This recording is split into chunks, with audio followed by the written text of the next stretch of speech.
Bwana, karibu tena mtazamaji wa Big Talent TZ katika channel yako hii kuendelea kupata dondoo za teknolojia, masuala ya applications, YouTube pamoja na masuala ya kuedit na mambo mengine mengi yanayohusu simu zetu kwa namna moja ama nyingine. Siku ya leo mtazamaji, nataka nikuelekeze jinsi ya screenshot kwa njia tofauti na ambayo umezoea kwa wale watumiaji wa simu za Samsung. Kama ni mtumiaji wa simu ya Samsung, najua umezoea screenshot kwa kutumia kubonyeza button ya chini ya simu yako na kushikilia button ya power.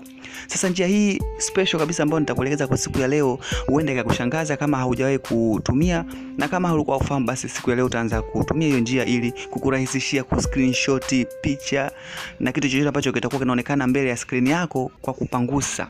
Nikimaanisha utapeleka tu mkono wako katika hiyo screen yako na ita screenshot pasipo na kugusa button yoyote ile. Simu unaweza ukaweka mezani au unaweza ukaishika, lakini kwa kutumia mkono ambao haujashika chochote ukapangusa tu na screenshot ikajichukua.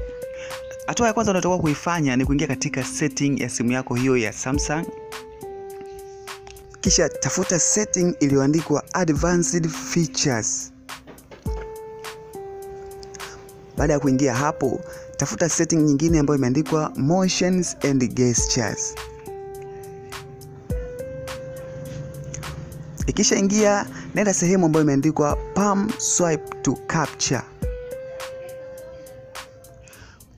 Ukiingia ndani ndipo utaona sasa mfano wa hiyo option ambayo ninakwambia hapo. Utakapopangusa tu itakuwa inapiga screenshot. Utaweza kuona hapo mfano wake, na kisha utaweka on ili kuruhusu sasa setting hiyo ianze kuapply katika simu. Na hapo ukikata, utakapokuwa umeingia katika sehemu yako yote ile ambayo unataka kuchukua screenshot, basi utapeleka mkono katika mwelekeo wa ile screen ya simu yako, basi utaweza kuona inachukua screenshot kama unavyoweza kuona hapo. Yes, na hiyo ndio setting ambayo watu wa Samsung wanaweza wakaweka ili kukurahisishia kuchukua screenshot pasipo na kubonyeza button ya chini ya simu pamoja na kushikilia button ya power. Nadhani utakuwa umejifunza mtazamaji. Kama ni simu yako ni Samsung, basi unaweza ukafanya hivyo kuanzia sasa hivi. Naitwa Salumu, unaweza kuniita Salu the Genius, unaweza kuniita Salu wetu ukipenda. Endelea kufuatilia Big Talent kwa kujifunza vitu vingi kutoka hapo. Usiache kusubscribe kama ni mtembeleaji mpya katika channel hii ili usipitwe na kila content ambayo inahusu simu zetu. Tukutane tena hapo baadaye. Endelea kuenjoy.